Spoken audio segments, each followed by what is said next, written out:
Bismillahirrahmanirrahim. Assalamualaikum warahmatullahi wabarakatuh. Mahasiswa, mahasiswiku yang saya cintai dan selalu saya banggakan. Dalam bab kali ini kita akan membahas persyaratan K3 pemeliharaan sistem pembangkit. Perlu mahasiswa ketahui bahwasannya sistem pembangkit energi seperti pembangkit listrik, geoterminal atau biogas memegang peran penting dalam kehidupan modern. Namun, proses pemeliharaan sistem ini memiliki potensi bahaya yang sangat perlu diwaspadai. Oleh karena itu, penerapan persyaratan K3 pemeliharaan sistem pembangkit menjadi sangat krusial untuk menjamin keselamatan dan kesehatan kerja para personel yang terlibat. Persyaratan K3 dalam pemeliharaan sistem pembangkit bisa kita golongkan dalam 4 hal. Yang pertama, kita bahas mengenai definisi dan ruang lingkup K3. Yang kedua, persyaratan untuk personil dan peralatannya. Yang ketiga, prosedur K3 yang komprehensif. Yang keempat, pengawasan dan evaluasi K3 untuk memastikan efektivitas program K3 dalam sistem pembangkit. Masuk pada pengertian yang pertama, pengertian dan ruang lingkup K3 dalam sistem pembangkit. Keamanan dan kesehatan kerja K3 merupakan aspek penting dalam setiap industri, termasuk sistem pembangkit energi. K3 dalam konteks ini bukan hanya tentang melindungi pekerja dari kecelakaan, tetapi juga memastikan kesehatan dan keselamatan mereka dalam jangka panjang. Sistem pembangkit energi melibatkan berbagai macam proses dan teknologi yang berpotensi menimbulkan bahaya, baik bagi para pekerja maupun lingkungan di sekitar. Mahasiswaku, persyaratan K3 pemeliharaan sistem pembangkit ini bisa meliputi di antaranya: 1. Keselamatan di area kerja. Yang kedua, di area konstruksi, di mana K3 konstruksi yang mengatur banget soal keamanan ini. Yang ketiga, di area pemeliharaan pembangkit juga penting banget. Jadi, persyaratan K3 harus dipenuhi dengan ketat, baik itu soal penggunaan alat pelindung diri APD, prosedur kerja yang aman, sampai ke sistem manajemen keselamatan yang komprehensif. Masuk kepada definisi. Definisi K3 dalam sistem pembangkit dan ruang lingkup K3 dalam sistem pembangkit, di mana K3 di sini merupakan sistem pembangkit energi mengacu pada upaya untuk mencegah dan meminimalisir resiko kecelakaan kerja atau zero accident, penyakit akibat kerja, dan dampak negatif terhadap lingkungan.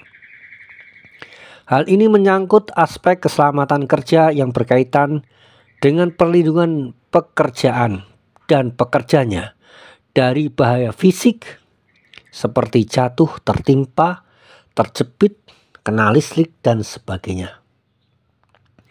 Selain aspek kesehatan kerja juga menjadi fokus, yaitu upaya untuk mencegah penyakit akibat kerja seperti pernapasan, gangguan pendengaran, dan penyakit kulit. Persyaratan K3 pemeliharaan sistem pembangkit juga harus memperhatikan konstruksi pendukungnya. Mahasiswaku perlu pikirlah dan ilustrasikanlah. Jika proses konstruksi bangunan pembangkit tidak aman, bisa membahayakan sekali buat pekerja. Nah, mahasiswa, buatlah struktur beton kita bisa dilihat. Contohnya pada SOP pekerjaan pembersihan dan bagging dalam K3. SOP ini tentang soal pengamanan dan prosedur kerja, pembangunan pembangkit kerja agar biar berjalan lancar dan aman. Intinya, keselamatan pekerja dan lingkungan tetap jadi prioritas utama meskipun prosesnya sangat kompleks. Ruang lingkup K3 dalam sistem pembangkit, di sini masuk di dalamnya adalah ruang lingkup K3 dalam sistem pembangkit energi yang sangat luas yang meliputi berbagai macam aspek. Di antaranya adalah pengendalian bahaya dan resiko. Maksudnya, identifikasi, analisis, dan pengendalian berbagai jenis bahaya risiko yang ada di lingkungan kerja. Contohnya, di pembangkitan tenaga listrik, bahaya seperti sengatan listrik, jatuh dari ketinggian, kebocoran bahan kimia harus diidentifikasi dan dikendalikan dengan baik. Selanjutnya, perlindungan terhadap kecelakaan kerja, di mana penerapan langkah-langkah prospektif dan protektif untuk mencegah kecelakaan kerja seperti dengan menggunakan APD, alat pelindung diri, penerapan sistem kerja yang aman, dan pelatihan keselamatan kerja. Penanganan bahaya dan berbahaya, maksudnya penanganan bahan berbahaya dan beracun, yang mana di sini maksudnya adalah prosedur penanganan dan penyimpanan dan pembuatan bahan berbahaya dan beracun secara aman, seperti bahan kimia, gas, dan limbah berbahaya. Penyelenggaraan lingkungan kerja yang sehat bisa dengan upaya untuk menciptakan lingkungan kerja yang aman, bersih, sehat, seperti pengaturan ventilasi, pencahayaan, suhu, dan tingkat kebisikan yang sesuai. Selanjutnya, pelatihan dan edukasi K3. Di sini, pelatihan dan edukasi bagi seluruh pekerja untuk meningkatkan kesadaran dan pengetahuan tentang K3 serta meningkatkan keterampilan dalam menerapkan prosedur K3 yang benar, dengan suatu harapan memiliki para pekerja yang qualified dan handal. Mahasiswaku yang saya cintai, di dalam penerapan K3 ini dalam sistem pembangkit energi, penerapan K3 dalam sistem pembangkit energi sangat beragam, tergantung pada jenis pembangkit yang digunakan. Berikut ini saya contohkan sebagian yang bisa kita pahami. Yang pertama adalah pembangkit tenaga listrik. Di pembangkit tenaga listrik, K3 meliputi aspek-aspek seperti 1. Penanganan bahan kimia, yang mana prosedur yang ketat dalam penanganan dan penyimpanan serta dalam penggunaan bahan kimia berbahaya yang digunakan dalam proses pembangkitan, seperti minyak, pelumas, asam, dan bahan bakar. Yang kedua, mengenai pengendalian bahaya listrik, di mana penggunaan peralatan listrik yang aman, isolasi yang baik, dan sistem proteksi yang efektif untuk mencegah sengatan listrik dan kebakaran. Yang ketiga, perlindungan terhadap jatuh dari ketinggian, penggunaan tali pengaman, tangga yang kokoh, dan sistem pengamanan lainnya untuk mencegah jatuh dari ketinggian saat melakukan pekerjaan di area pembangkitan. Mahasiswaku, selanjutnya untuk pembangkit geotermal. Pembangkit geotermal K3 meliputi aspek-aspek seperti: pertama, perlindungan terhadap bahaya panas, di mana pengaturan suhu dan ventilasi di area kerja untuk mencegah pekerja terkena panas berlebihan, terutama saat bekerja di dekat sumur geotermal.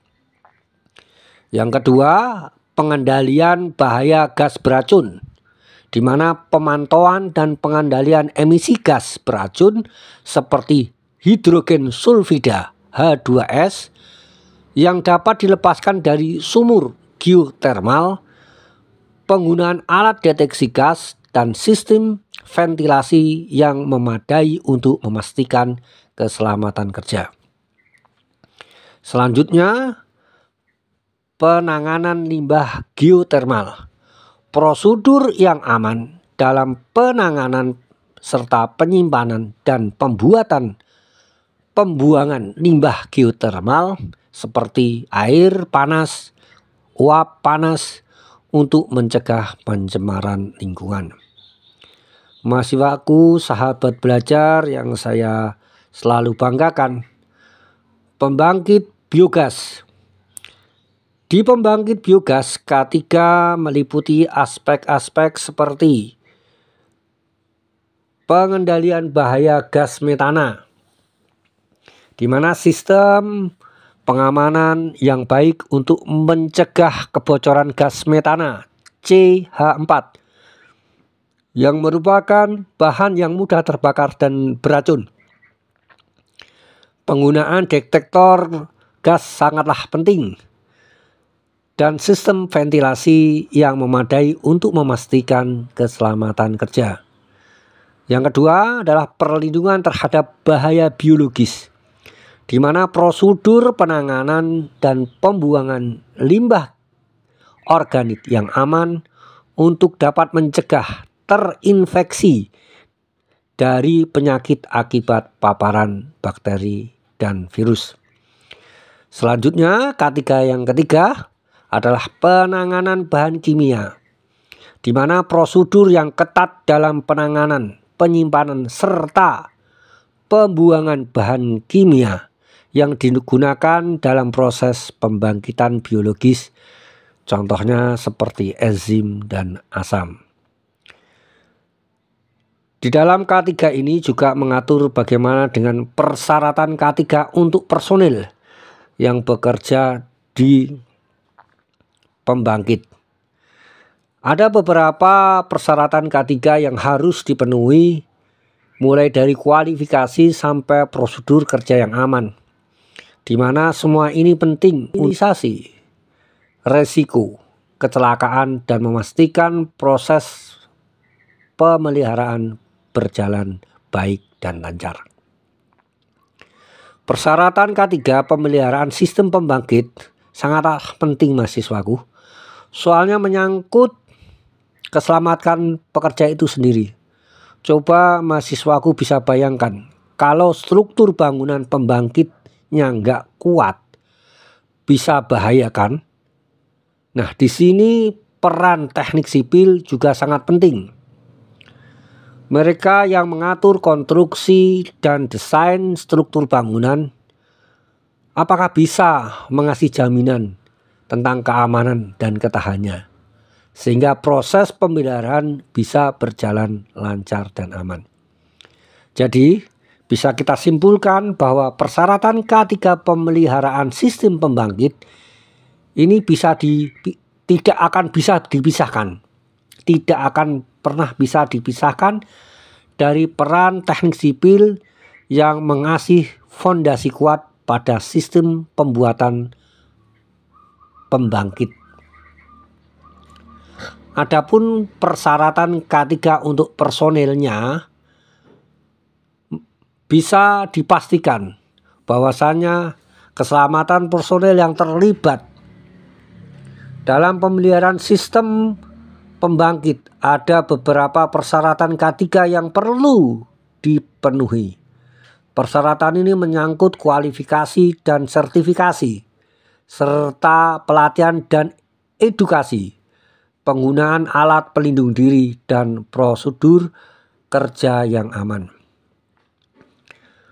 Persyaratan K3 pemeliharaan sistem pembangkit sangat penting banget. Kenapa? Karena kita ngomongin tentang listrik. Listrik itu sangat bahaya banget. Kalau nggak ditangani dengan benar, maka akan mengakibatkan fatality. Maka penting banget untuk mengerti tentang manajemen resiko K3 listrik yang membahas tentang definisi bahaya dan resiko yang bisa muncul di sistem pembangkit. Manajemen resiko K3 listrik bisa kita definisikan sebagai berikut. Potensi bahaya dan resiko pada sistem pembangkit, sehingga kita bisa mengambil langkah-langkah pencegahan yang tepat untuk menghindari kecelakaan. Jadi kalau kita ngomongin persyaratan K3 pemeliharaan sistem pembangkit, kalau kita bicara soal persyaratan K3 pemeliharaan sistem pembangkit, kita harus juga bicara tentang manajemen resiko K3 listrik biar semua prosesnya aman dan terkendali.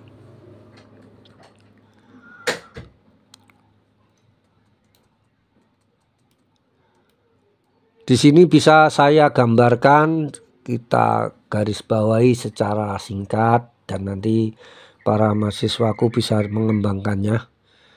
Saya masukkan pada kolom pertama tentang persyaratan K3. Yang kedua adalah kolom tentang keterangan. Saya masuk pada kualifikasi dan sertifikasi. Keterangannya adalah bahwa personel harus memiliki kualifikasi dan sertifikasi sesuai dengan tugas dan fungsi jabatan mereka.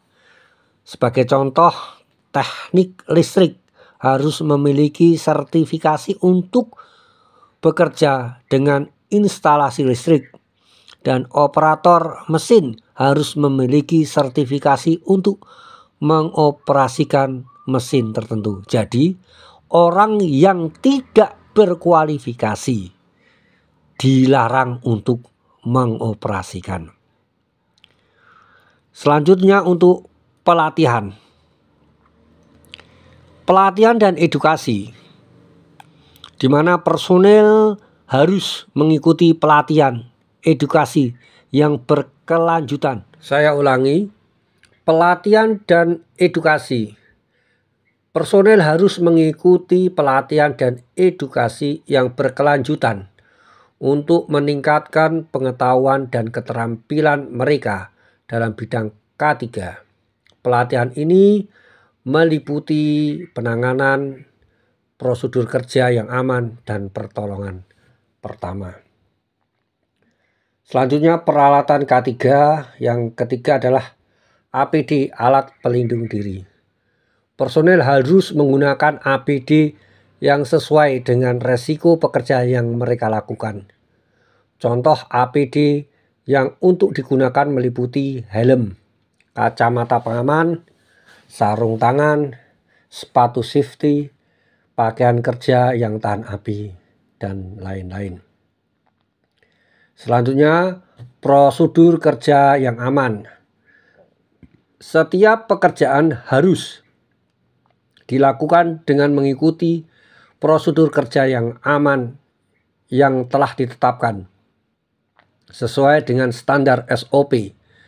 Prosedur ini harus mencakup langkah-langkah keselamatan yang diperlukan untuk meminimalisasi resiko kecelakaan.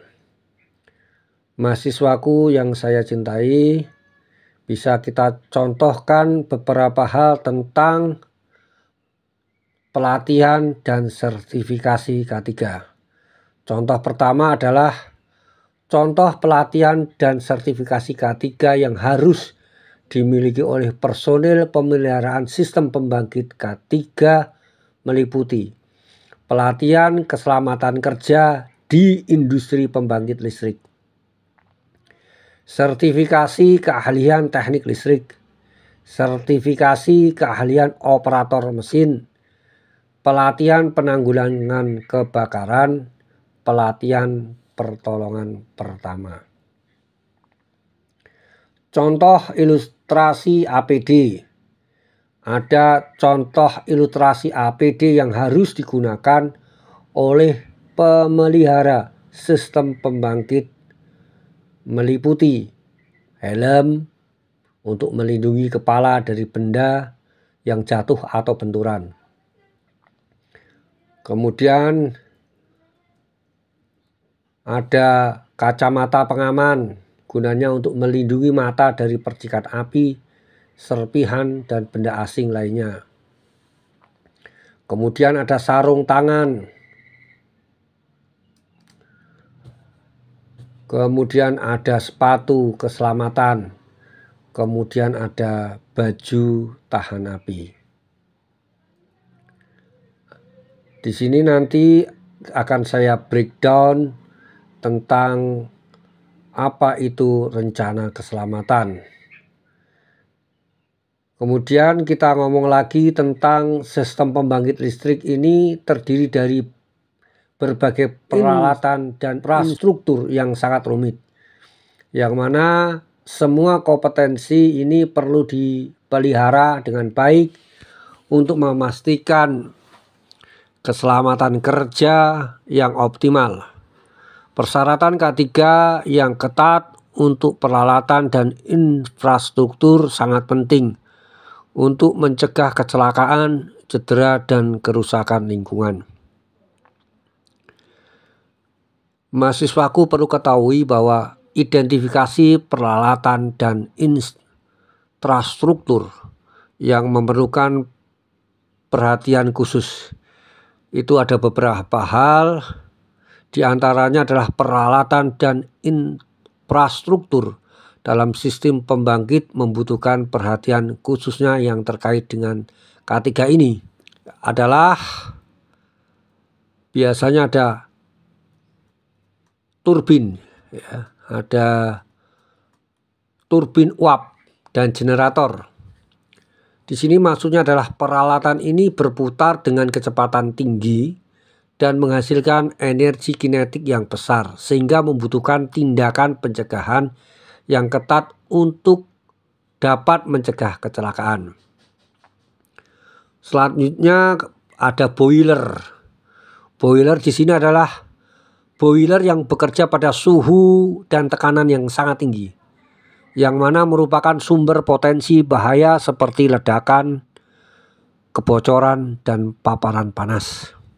Kemudian ada transformator.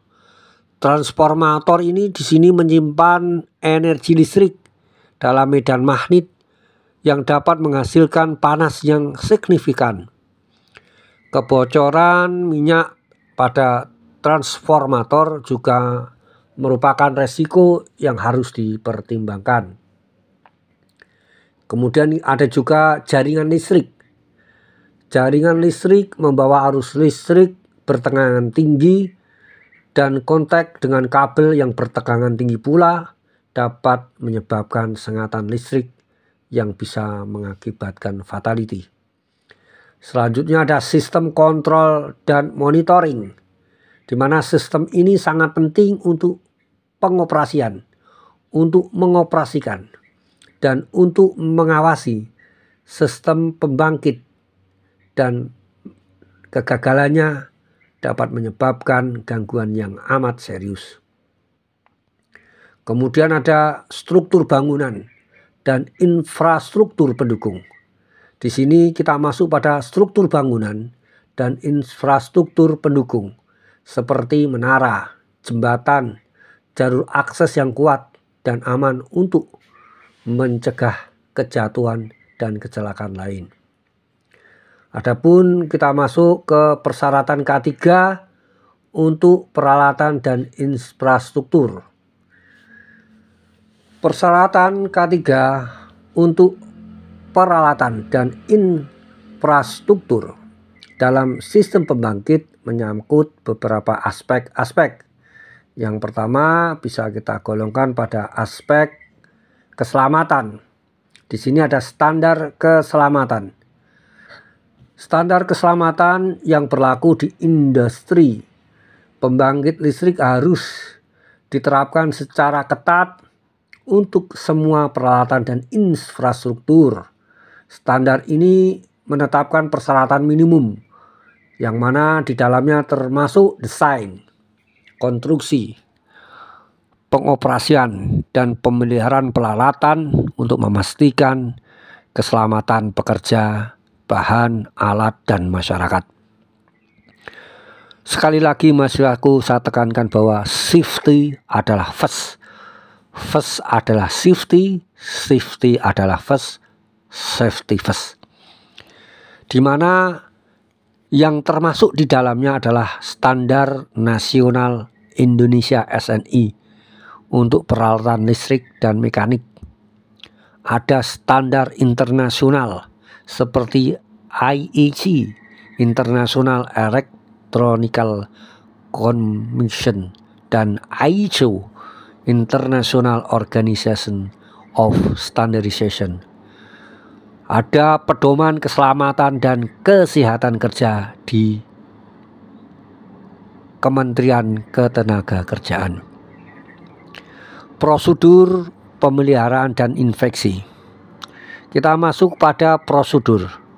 Prosedur di sini adalah prosedur pemeliharaan dan infeksi yang teratur, sangat penting untuk menjaga peralatan dan infrastruktur dalam kondisi kerja yang aman dan andal.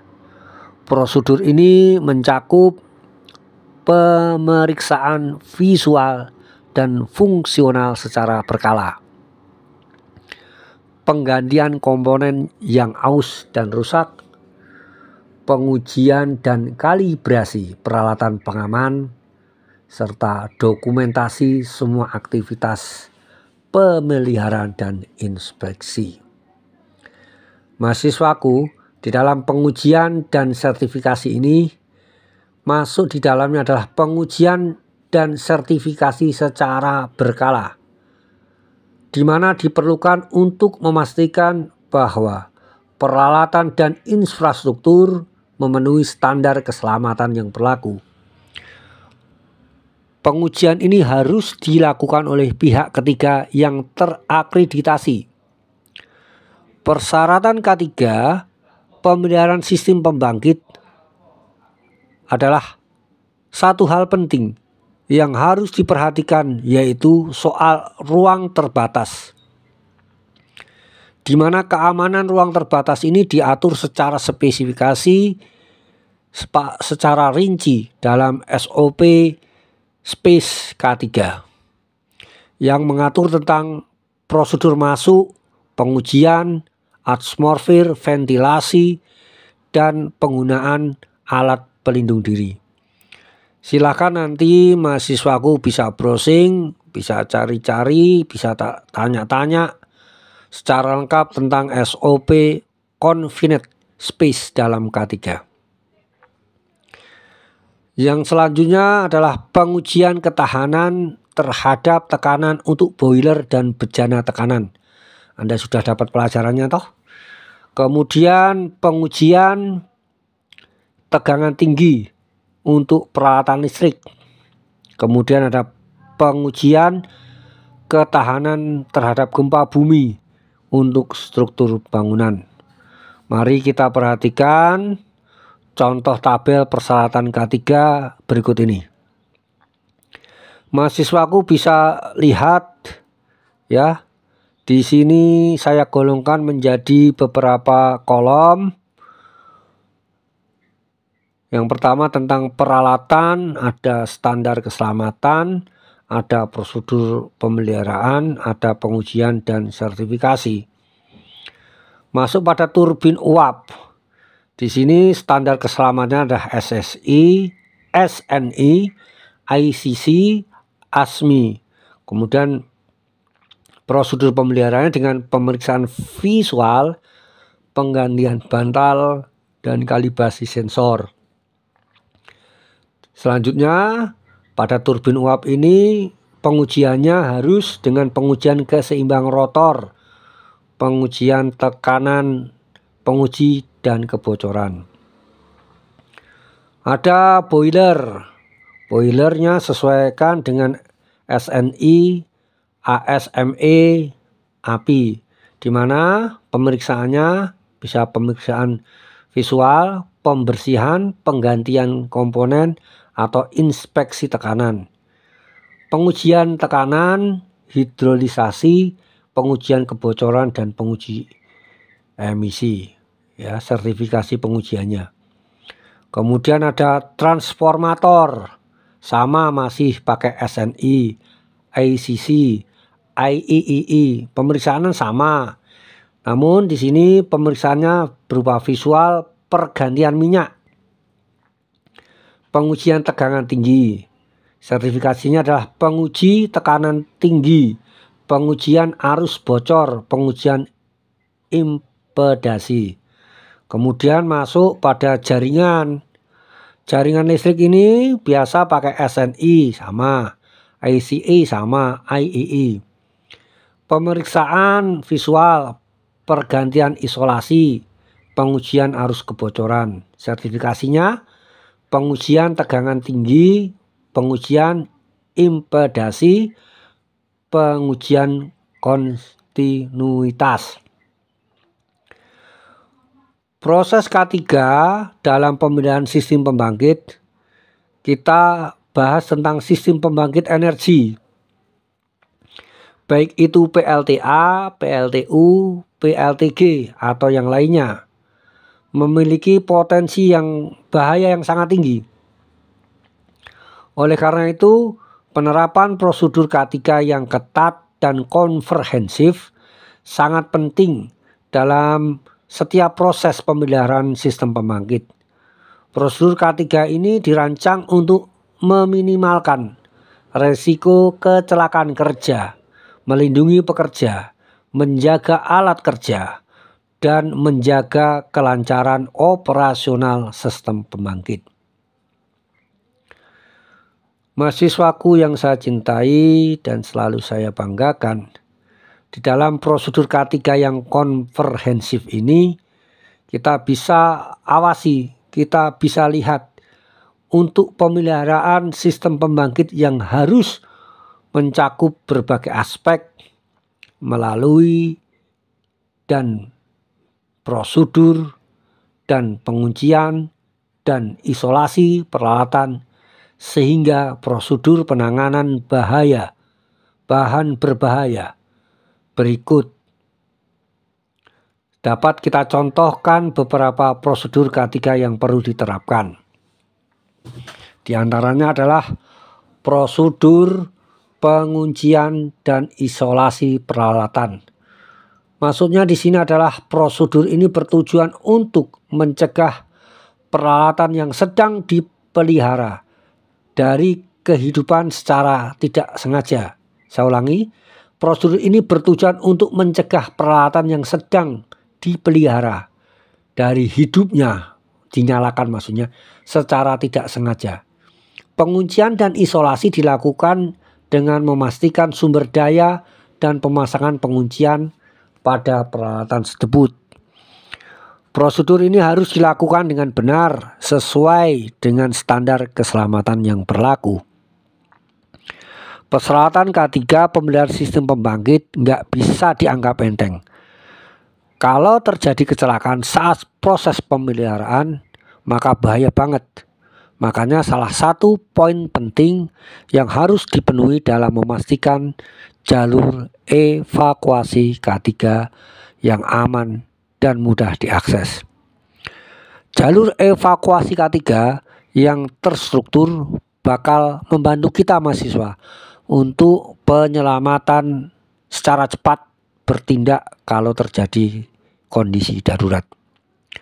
Pokoknya mahasiswa harus tahu persis persyaratan K3 pemeliharaan sistem pembangkit harus dipatuhi biar semua berjalan lancar, baik dan aman.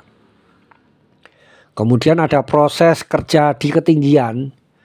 di mana pekerja di ketinggian seperti pada menara transmisi atau turbin memiliki resiko jatuh yang tinggi. Prosedur kerja di ketinggian harus meliputi penggunaan APD yang sesuai, seperti tali pengaman, harness, helm, pemeriksaan kondisi peralatan yang berkala, dan lain-lain. Penting untuk dipastikan bahwa tempat kerja di ketinggian aman dan stabil. Kemudian ada prosedur penanganan bahan berbahaya, yang mana di sini mahasiswa perlu ketahui bahwa pada sistem pembangkit sering menggunakan bahan berbahaya seperti bahan bakar minyak, pelumas, dan bahan kimia lainnya. Prosedur penanganan bahan berbahaya harus meliputi penyimpanan, pengangkutan, dan penggunaan bahan berbahaya secara aman. Yang mana mahasiswa perlu ketahui bahwa petugas yang terlibat dalam penanganan bahaya harus dilatih dan dilengkapi dengan APD yang sesuai. Persyaratan K3 pemeliharaan sistem pembangkit ini sangat penting. Mahasiswa juga harus mengerti tidak hanya cuma soal mesin, tetapi juga soal keselamatan para pekerjanya. Misalnya pada saat mengurus spare parts yang berat butuh alat angkat yang aman, maka mahasiswa perlu tahu cara aman pakai forklift. Gunakanlah SOP pengoperasian forklift dalam K3. Anda nanti bisa cari SOP pengoperasian forklift yang sesuai dengan K3, itu ada sendiri. Intinya pada SOP itu kunci utama sebagai upaya mengerjakan keselamatan, menjamin keselamatan dan kelancaran kerja di area pembangkit. Ikuti SOP. Jangan biasakan bekerja asal biasanya. Selanjutnya ada prosedur evaluasi dan pertolongan pertama. Di sini prosedur evakuasi dan pertolongan pertama harus dirancang untuk menangani berbagai skenario darurat seperti kebakaran, kebocoran gas, atau kecelakaan kerja. Prosedur ini harus mencakup langkah-langkah evakuasi, titik kumpul, dan prosedur pertolongan pertama yang tepat. Selain itu, penting untuk memastikan bahwa semua pekerja mengetahui prosedur evakuasi dan pertolongan pertama. Bisa kita contohkan dan ilustrasikan bagaimana proses penguncian dan isolasi peralatan. Kita contohkan, coba kita perhatikan prosedur penguncian. Prosedur penguncian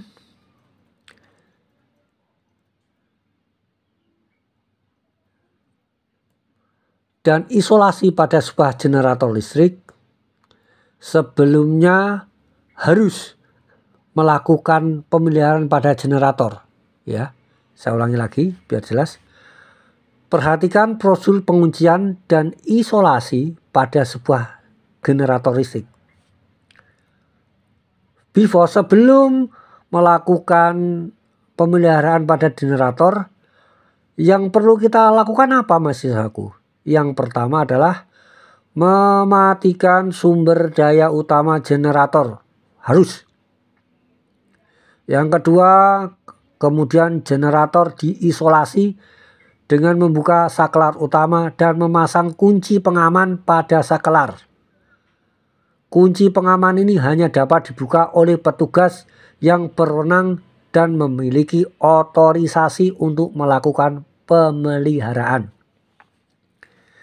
Yang ketiga, generator terjamin tidak akan dihidupkan secara tidak sengaja dalam proses pemeliharaan. Jadi dikunci, ceklek. Contoh prosedur kerja di ketinggian. Nah, kita bisa dengan cara persyaratan K3 pemeliharaan sistem pembangkit.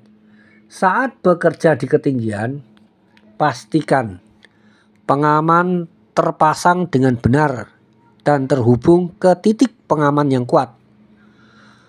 Periksa secara berkala kondisi tari pengaman dan peralatan lainnya. Hindari bekerja di ketinggian pada kondisi cuaca buruk, hujan, angin lebat, dan panas yang berlebihan.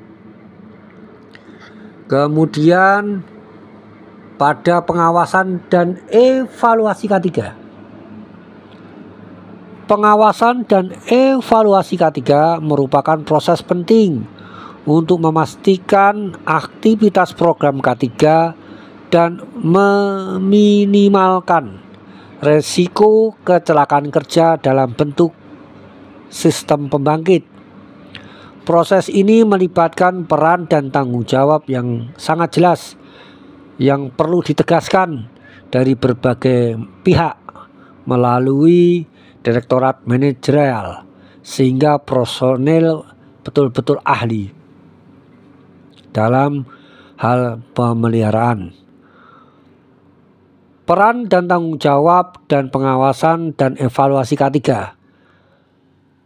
Bisa kita lihat bahwa peran dan tanggung jawab dari pihak-pihak terkait dalam masalah pengawasan dan evaluasi K3 dalam sistem pembangkit.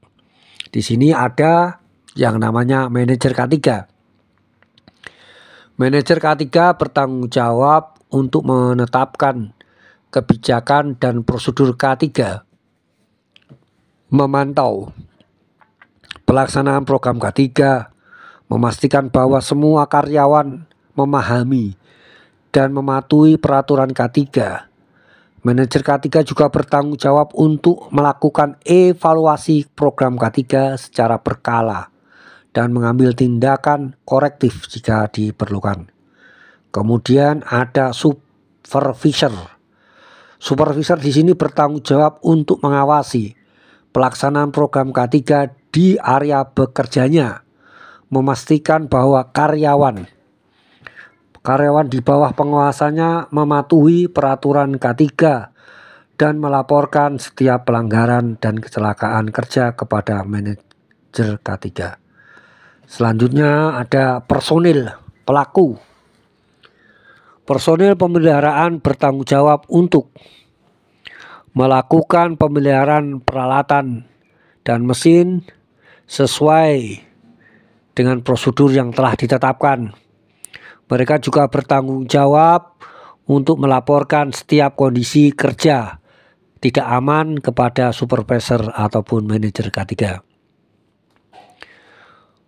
Kita masuk kepada metode dan teknik pengawasan serta evaluasi K3. Di sini ada beberapa metode dan teknik yang digunakan dalam pengawasan dan evaluasi K3. Dan mahasiswa perlu mengetahuinya. Yang pertama adalah inspeksi dan audit. Inspeksi dilakukan secara berkala untuk memastikan kondisi kerja, peralatan, dan proses kerja. Audit dilakukan untuk mengevaluasi efektivitas program kerja. Ya, audit dilakukan bukan untuk membebani, tetapi audit dilakukan untuk mengevaluasi efektivitas program K3 secara menyeluruh, meliputi kebijakan, prosedur, dan implementasi program K3. Selanjutnya ada pencatatan dan pelaporan kecelakaan kerja. Maksudnya di sini adalah untuk mencatat dan melaporkan kecelakaan kerja. Penting untuk mengidentifikasi penyebab kecelakaan dan pengambilan tindakan pencegahan untuk mencegah kejadian serupa di masa yang akan datang. Informasi ini juga dapat digunakan untuk mengevaluasi efektivitas program K3. Selanjutnya ada evaluasi efektivitas program K3. Yang mana di sini maksudnya adalah evaluasi efektivitas program K3 dilakukan secara berkala untuk mengukur berbagai program K3 dalam mencapai tujuannya. Evaluasi dapat dilakukan dengan menggunakan berbagai metode seperti analisis data kecelakaan kerja, survei kepuasan karyawan, dan tinjauan terhadap implementasi program K3. Mahasiswaku yang saya cintai dan selalu saya banggakan, di dalam hal sebut yang di atas kita butuh yang namanya indikator, yaitu indikator keberhasilan program K3. Berikut ini akan saya berikan sedikit contoh tabel tentang indikator keberhasilan program K3 pada sistem pembangkit atau yang lainnya. Berikut contoh yang menunjukkan indikator keberhasilan program K3 dalam sistem pembangkit. Indikator satuan dan target. Frekuensi kecelakaan kerja, satuannya adalah jumlah kejadian per 100.000 jam. Minimal target kurang dari 1, harus 0. Tingkat keparahan kecelakaan, hari kerja yang hilang per 100.000 jam kerja, targetnya kurang dari 5. Indikator tingkat kepuasan karyawan terhadap program K3 presentasi, minimal targetnya adalah lebih besar dari 90%. Jumlah pelanggaran peraturan K3 atau jumlah kejadian minimal kurang dari 5% per bulan. Akhir kata, penerapan persyaratan K3 pemeliharaan sistem pembangkit merupakan investasi penting untuk menciptakan lingkungan kerja yang aman, sehat, dan kondusif. Dengan mematuhi prosedur K3 yang komprehensif, resiko kecelakaan kerja dapat diminimalisasi dan keselamatan serta kesehatan personel terjaga. Mahasiswaku melalui pengawasan dan evaluasi K3 yang berkelanjutan, program K3 dapat terus ditingkatkan dan diadaptasikan dengan perkembangan teknologi dan standarisasi keselamatan yang berlaku dan yang terkini. Untuk itu selalulah update kemampuan dengan teknologi perkembangan sekarang. Mungkin kemampuan Bapak hanya bisa sampai di sini, tapi Anda bisa melampaui kemampuan Bapak dengan mengupdate teknologi terbarukan di zaman sekarang. Mahasiswaku yang saya hormati, yang saya cintai dan selalu saya banggakan, di sini nanti saya akan memberikan sedikit evaluasi dan tolong dikerjakan seperti biasanya. Yang pertama adalah bagaimana peran manajemen dalam penerapan K3 dalam pemeliharaan sistem pembangkit. Terus yang kedua, apakah ada standar K3 khusus untuk pemeliharaan sistem pembangkit? Yang ketiga, bagaimana cara mengukur keberhasilan program K3 dan dalam pemeliharaan sistem pembangkit. Demikian aja yang bisa saya sampaikan. Kalau ada salah kata dan kurang lengkap, tolong dilengkapi dengan Anda belajar. Terima kasih. Wassalamualaikum warahmatullahi wabarakatuh.